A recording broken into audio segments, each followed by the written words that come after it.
ইবলিস তার সিংহাসন গেড়েছে সাগরের উপরে। ইবলিসের সিংহাসন কিসের উপরে? বিশাল বড় সাগর আর মহাসাগরের উপরে ইবলিস শয়তান তার সিংহাসন নিয়ে বসা। প্রতিদিন সকাল বেলায় শয়তান গুলোরে মানব রাজ্যে পাঠিয়ে দেয়, যা তোরা মানব রাজ্যে চলে যা, যে মানুষকে ওয়াসওয়াসা দেয়, ওয়াসওয়াসা দিয়ে খারাপ কাজ করা। সারাদিন খারাপ কাজ করার পরে কি কি ওয়াসওয়াসা দিল, কি কি খারাপ কাজ মানুষের মধ্যে ঘটালো, সন্ধ্যা বেলায় সব শয়তানে সেই ইবলিসকে বয়ান শোনায়।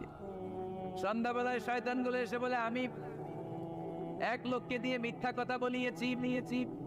আরেক শয়তান বলে, আমি নামাজ কাজা করিয়েছি এক আল্লাহর বান্দাকে দিয়ে। আরেকজন বলে, আমি ওজনে কম দিয়েছি। আরেকজন বলে, আমি সুদের ব্যবসার মধ্যে টাকা লাগানোর ব্যবস্থা করে দিয়েছি। এক একজন এক একটা ওয়াসওয়াসা দিয়ে আল্লাহর মুমিন বান্দাদেরকে ধোঁকা দিয়েছে।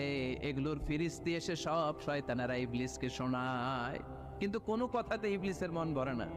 কোন শয়তান এসে বলে, আমি তো এমন মদের আড্ডাখানায় নিয়ে গেছি আল্লাহর বান্দাদেরকে, এগুলো নামাজই পড়ে নাই, খালি মদ খেয়েছে। আবার কিছু শয়তান এসে বলে, আমি ক্যাসিনোতে নিয়ে গেছি, ওখানে খালি জুয়া খেলছে।